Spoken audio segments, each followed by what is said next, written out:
وہاں سارے حضرت صدر بورڈ ہو، حضرت مولانا انیس الرحمان قاسمی صاحب ہوں اور جتنے علماء اکابر سارے ہر ایک نے سموتار کی امیر شریعت سے بیعت لی اور ایک اتحاد اتفاق کے ساتھ ہمارے شریعہ کا کارواں بڑھا اور بڑھتا چلا گیا اور اتنا تیزی کے ساتھ بڑھا کہ جو بجٹ 5.5 کروڑ تھا آج الحمدللہ 12 کروڑ پر پہنچ گیا۔ اور ظاہر ہے کہ بات سمجھنے کی اصل یہ ہے کہ اگر حدیث ہے سبھی جانتے ہیں کہ اگر ہمارا امیر حبشی بھی ہو سموتات ہمارے اوپر فرض عین ہے جیسے نماز فرض ہے۔ جب ایک امیر منتخب ہو گئے اور انتخاب کر لیا، اس سے ہٹنا، اس سے نکلنا، اس سے کسی بھی طرح نافرمانی کرنا، ظاہر ہے کہ ہر مسلمان جانتا ہے کہ اس میں کیا ہے۔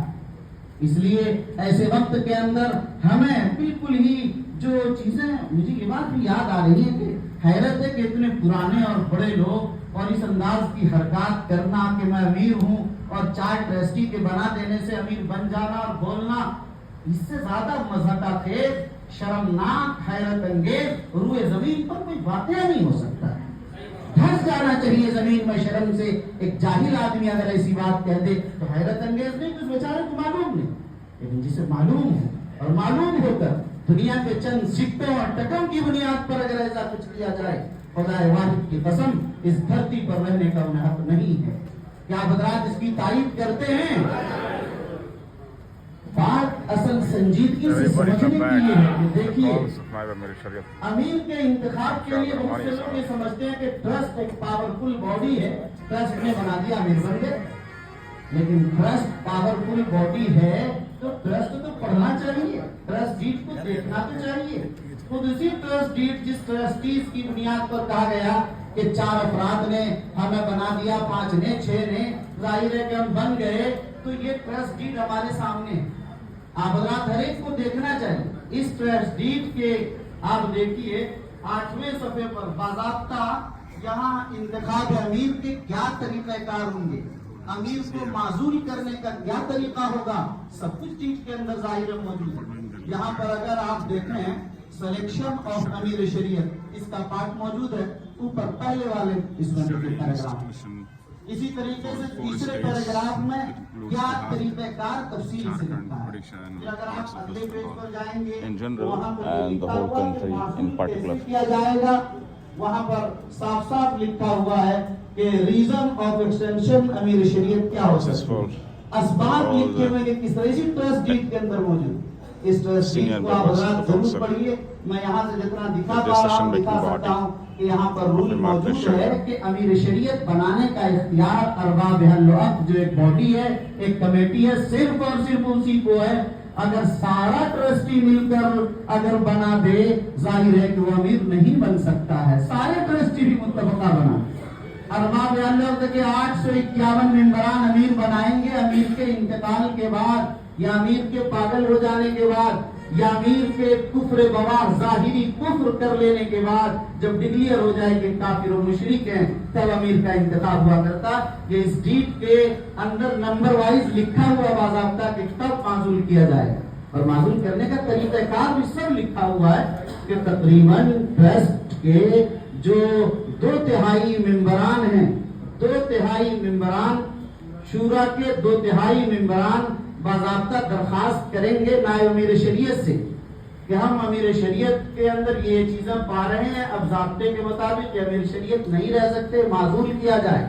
نائب امیر شریعت ناظم ہمارا شریعہ کو درخواست کریں گے کہ آپ میٹنگ بلائیے ارباب الوقت تمام کی۔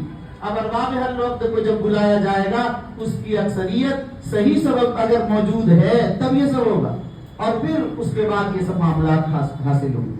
لیکن کس انداز سے مذاق کر لینا اور مذاق کے بعد اس کو لے کر بیٹھ جانا اور لوگوں کا سنجیدہ اور خاموش رہنا، یہ بڑی حیرت انگیز ہے۔ یہ اس لیے میں نے کہا تاکہ اتنا بڑا جھوٹ اور اتنا بڑا پروپیگنڈا اس بیدار امت پر، اس تعلیم یافتہ تہذیب یافتہ امت پر، ان کے دین، ان کی شریعت، ان کی عمارت پر اس انداز سے ہر وقت ڈالا جا رہا ہو جس عمارت کے لیے حضرت ماؤ المحاسن والسجاد نے پورے ملک میں کوشش کی تھی مگر ایک صوبے میں کامیاب ہو پائے۔ ظاہر ہے کہ آج اس کو بھی ختم کرنے کی کوشش کی جائے تو بہت ہی حیرت انگیز ہے۔ تو میں یہ کر رہا تھا کہ ان پروپیگنڈوں میں نہیں آنا چاہیے۔ اچھا یہ بات آئی تو نظرہ ضمن دو باتیں اور میرے ذہن میں آ رہی، یہ بھی آنا چاہیے. ایک بہت ہی قوت کے ساتھ ابھی ایک صاحب نے کہا کہ جھوٹ بولتے جیسے سچ کی طرح. ظاہر ہے یہ بات ذہن میں رہنی چاہیے کہ جھوٹ بول رہے ہیں تو لوگ سننے والے بیوقوف نہیں، سب سمجھ رہے ہیں، لیکن ہم اور آپ تو سب سمجھدار اور دل دماغ بیٹھے. لیکن بہت سے لوگ عوام وہ بھی ہیں کہ جن کو معلوم ہے، تو سوچ رہے اتنے بڑے علامہ جب بول رہے ہیں تو کچھ تو سچائی ہوگی، یہاں کوئی بنیاد نہیں ہوتی، پھر بھی قوت کے ساتھ بولا جاتا ہے. اس لیے میں چاہتا ہوں کہ وضاحت ہو جانی چاہیے. بات معلوم کے خرد برد کی کہ بیت المال میں خرد برد ہو رہا ہے. بیت المال میں خرد برد ہونے کی بڑی بات کی جا رہی قوت کے ساتھ. کون نہیں جانتا خانواد رحمانی کو کہ جنہوں نے 2 نسلوں 3 نسلوں نے کبھی کوئی اینٹ بھی نہیں لگائی پٹے میں، ان کے پاس کوئی آج تک مکان بھی نہیں. ظاہر پیسہ کیا کرتے، کہاں لے جاتے، کہیں تو ہوتا. آپ کیا نہیں جانتے کہ یہ خانوادہ عزم اور عزیمت کے ساتھ زندہ ہے پورے 100 سال سے. ظاہر ہے 100-125 سال سے یہ پوری تاریخ شاہد و گواہ ہے. لیکن بہرحال تاریخ پر نہیں جائیں، ہو سکتا ہے کہ اگلی نسل مالی برد میں ملوث ہو جائے. امکان باقی سمجھ لینا چاہیے کہ حضرت امیر شریعت کا دستخط ابھی جیسا کہ مفتی صاحب نے وضاحت کی سگنیچری کے طور پر بھی کہیں نہیں ہے. یہ آپ حضرات اچھی طرح بھی سن چکے ہیں اور آپ جانتے ہیں امیر شریعت صاحب رحمۃ اللہ علیہ نے بھی اپنا دستخط بیت المال میں کہیں نہیں رکھا کسی بینک کے اکاؤنٹ میں. موجودہ امیر شریعت نے بھی اپنا دستخط نہیں رکھا کہیں.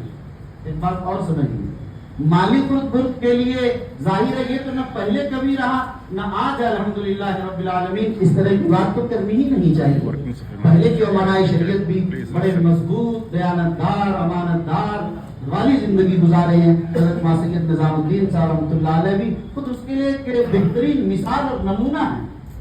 لیکن میرے بھائیوں یہ سمجھ لیجیے اچھی طرح سے کہ شفافیت مزید لانے کی تو ہر وقت ضرورت رہتی ہے.